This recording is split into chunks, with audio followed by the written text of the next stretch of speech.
বিশ্বকাপ আসলেই বাংলাদেশে একটা মজার ঘটনা ঘটে চলে।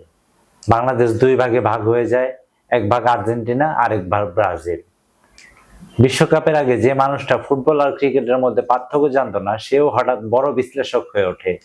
এক বন্ধু বলছে, এবছর দেখিস আর্জেন্টিনা 4-3-3 ফরমেশনে খেলবে। আমি বললাম, গত সপ্তাহে তো তুই অফসাইড কি জিনিস সেটাই জানতি না। সে বন্ধু বলে, ইউটিউবে দুটা ভিডিও দেখছি, এখন আমি আন্তর্জাতিক মানের বিশেষজ্ঞ। বিশ্বকাপের সময় বাসার ছাদে এত পতাকা ওড়ে, যেন মনে হয় এটা বাংলাদেশ না, জাতিসংঘের কোনো শাখা অফিস। একজন 20 ফুটের ব্রাজিলের পতাকা লাগিয়েছে। আমি জিজ্ঞাসা করলাম, ভাই এত বড় পতাকা কেন? সে বলল, দল হারলেও যেন দূর থেকে বোঝা যায় আমি কত বড় সমর্থক ছিলাম। সবচেয়ে বিপদে পড়ে দর্জিরা।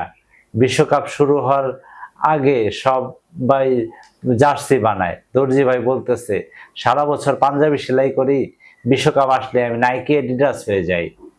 আর ম্যাচের দিন, ম্যাচ শুরু হয় রাত 1টায়, বাংলাদেশ সমর্থকরা রাত 12টা থেকেই প্রস্তুত। চা রেডি, বিস্কুট রেডি, ফেসবুকের স্ট্যাটাসও রেডি। গোল হলে সঙ্গে সঙ্গে পোস্ট, আমরা জিতছি। আমি ভাবি, আমরা কারা? তুমি তো ভাই বাংলাদেশে বসে খেলা দেখতেছো, মাঠে তো আর নামও নাই।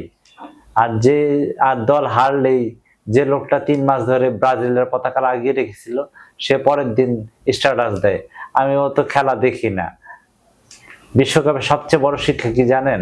4 বছর পর পর বাঙালিরা প্রমাণ করে আমরা খেলা না, আমরা বিশ্লেষণ, কোচিং আর ঝগড়া এইসবে বিশ্বমানের।